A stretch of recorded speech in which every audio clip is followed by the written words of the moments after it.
Io faccio parte da molti anni della redazione della rivista Poesia e della casa editrice Crocetti e anche io ho conosciuto molti poeti, ma lavorare con Pierluigi Cappello è stata un'esperienza straordinaria e diversa da tutte le altre e importante per me personalmente, non soltanto professionalmente. E questo è un regalo grandissimo per un editor, no? Che è quella figura che rende possibile la pubblicazione di un libro, ma che resta per lo più senza nome e invisibile, no? Nessuno ne sa nulla. Quindi vi voglio parlare di questa straordinaria esperienza. Con il termine editor si indica sia il responsabile di una collana o di una linea editoriale, sia il redattore, il curatore di un'edizione, cioè quello che un tempo si chiamava anche editore. Il lavoro di editing svolto dall'editor comprende tutto il processo di selezione, di preparazione di un testo, di correzioni formali, di modifica di eventuali incongruenze. Spesso l'editor propone quella che possiamo definire una nuova sceneggiatura, no? Un nuovo ordine nella successione di testi o di episodi di un libro. Questo è vero soprattutto per l'editor di narrativa, che ha un margine di manovra piuttosto ampio e non sono pochi i casi di successi letterari dovuti proprio al lavoro di un bravo editor che è o dovrebbe essere in grado di valutare punti deboli e punti di forza di un'opera creativa. L'editor di poesia invece, perlomeno in Italia, soprattutto in Italia, solitamente è più cauto. Quando si parla di editing di poesia si pensa subito al caso più famoso, cioè al lavoro fatto da Ezra Pound sulla Terra desolata di Eliot, un ruolo, quello svolto da Pound, pubblicamente riconosciuto nella famosa dedica al miglior fabbro, che compare nell'edizione della Terra desolata pubblicata nel 1922. Pound però fece il suo robusto editing per amicizia nei confronti di Eliot, non per motivi di lavoro.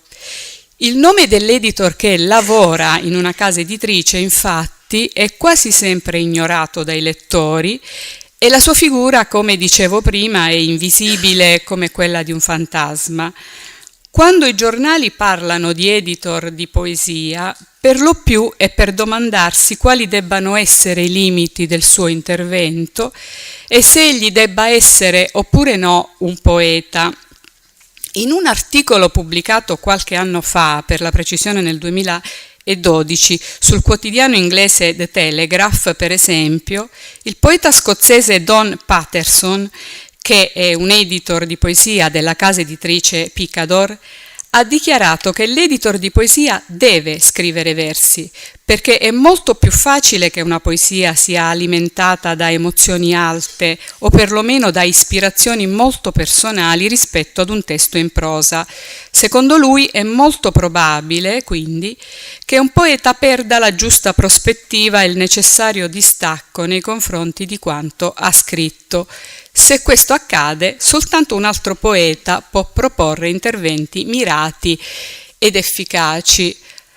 Certo, c'è sempre il rischio che, qualora il direttore di una collana sia un poeta, c'è sempre il rischio di un livellamento qualitativo e stilistico, no? E c'è anche il rischio che decida di pubblicare prevalentemente i libri dei suoi cattivi imitatori, ma questo lo sostengono in tanti.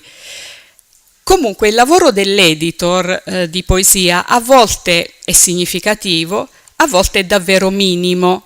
Robin Robertson, che anch'egli poeta ed editor della casa editrice inglese Jonathan Cape, per esempio ha detto che alle opere del poeta irlandese Michael Longley, che è un poeta molto, molto famoso, nato nel 1939, occorre semplicemente aggiungere l'ISBN. Per cui lui ha detto sì, io sono l'editor di Longley, ma in realtà tutto quello che faccio è complimentarmi con lui. Ecco, Pierluigi Cappello era come Longley, e qui parlo della mia esperienza. Le sue poesie erano perfette e nascevano del resto da una vocazione alla parola, alla poesia, e nascevano dalla necessità, dall'urgenza, da un lavoro accuratissimo e da una distillazione che le rendeva essenziali, intense, perfettamente compiute, precise e vive. Cappello possedeva la straordinaria capacità di valorizzare e modellare le parole. Affermava: le parole sono materia plasmabile come la creta. Nel Dio del mare, che è una bellissima raccolta di interventi e saggi, ha scritto: il corso dei poeti è questo, sbarbicare le parole dal silenzio, farle intatte, rosa di Paracelso, sentirle pesanti sul palmo, come le teste dei re, dentro il cerchio concluso di monete d'oro o di rame. Ecco, ha usato il termine sbarbicare, che significa svellere una pianta con le sue barbe.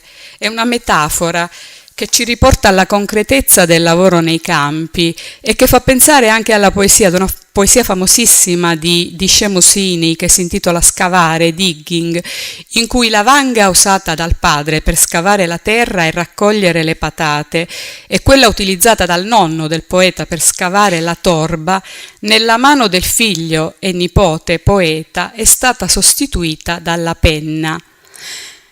Cappello donava queste parole materia, colme di echi e di impronte del suo respiro, con una generosità rara perché condivideva anche l'atto creativo. Come ha ricordato Nicola Crocetti, telefonava in redazione, parlava con lui, ma telefonava anche a me, così come telefonava ai suoi amici, e domandava: «Posso leggerti una cosa?» E così ti portava sul suo letto trasformato in un tappeto volante, questa è una sua definizione. Ti portava nella sua poesia piena di immagini, di infanzia, di azzurri, di memoria, di persone vive nel presente e nel ricordo, persone chiamate e convocate col loro nome. Nel testo L'uomo che vive con le porte aperte, che si trova in questa libertà, è il racconto e il ricordo vivissimo di Silvio, il canestraio che intrecciava gerle a Chiusaforte nella primavera del 77. Silvio compare anche in altri testi suoi, in alcune poesie. Cappello scrive: «Oggi penso con qualche presunzione che ci sia un legame tra il suo intrecciare e il mio scrivere. Come lui sceglieva a una le sue bacchette di salice, così io scelgo a una le parole. Come lui intrecciava le festuche secondo un ritmo, così io cerco di intrecciare le parole secondo un ritmo. Come lui lasciava un'impronta di sé nell'intreccio, così io spero di lasciare l'impronta di un mio respiro nelle parole che ho sottratto al bianco del foglio, per sottrarre dal silenzio qualcosa dei lineamenti della sua esistenza». Quindi questa è la poesia di un poeta che guarda e vede e trattiene le cose, perché scrivere, e leggiamo in un testo che si intitola In una scheggia il mondo, tratto sempre da Il Dio del mare, ecco, lui ha scritto: «Scrivere significa togliere il velo alle forme di una verità in ombra, e il lembo di tale mondo, nascosto dentro l'apparenza del mondo, viene trattenuto solo se espresso, premuto fuori, liberato dal silenzio dentro cui è in attesa». Pierluigi Cappello, come ha ricordato Nicola Crocetti, uscì per la prima volta sulla rivista Poesia nel settembre del 2002 grazie all'intervento di Anna De Simone. Qualche mese prima, nel giugno del 2002, prima che ci incontrassimo per la prima volta, io l'ho incontrato per la prima volta nel 2005 a Milano, quindi nel giugno del 2002 mi spedì il volume Dentro Gerico. Nella dedica scrisse: «Per Angela Urbano, da lontano». Quel lontano però era ed è puramente geografico, perché bastava aprire il libro, ascoltare il breve sussurrare dei poeti, e questa è una sua definizione, per annullare la lontananza e ritrovarsi in uno spazio condiviso, in quella che lui ha definito in una poesia quella parte soleggiata di noi stessi, che somiglia a una pietra che il tempo abbia sepolta nel fondo profondo di noi, dove io si dice per dire, per essere noi. Ecco, questa è la condivisione, una comprensione attiva che avvertono i lettori e ancora di più gli ascoltatori e coloro che hanno avuto la fortuna di sentirlo leggere e che Cappello ha teorizzato. Lo ha fatto oltre che nei suoi scritti, nella Lectio Magistralis tenuta in occasione del conferimento della laurea honoris causa qui all'Università di Udine nel 2013, in cui ha detto: «Sono persuaso che chi scrive versi sia in risonanza, in comunità con chi li legge. Ancora di più, la poesia è preziosa perché coloro che la leggono, quando la leggono, nel silenzio della propria camera o seduti in autobus o in qualsiasi circostanza delle giornate, mobilitano tutti se stessi, mobilitano la propria conoscenza, le proprie esperienze di vita, per interpretare dei testi che nel momento stesso in cui vengono interpretati prendono altra forma, crescono con l'individuo che li ha fatti crescere leggendoli. E allora la poesia, come sosteneva Pasolini, torna azione in chi la legge e nella catena delle letture noi assistiamo a un processo replicato, potenzialmente infinito, di nascite.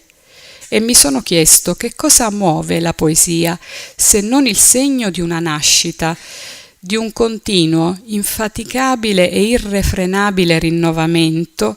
Ecco, queste sono delle parole straordinarie: nascita, rinnovamento, insomma vita viva.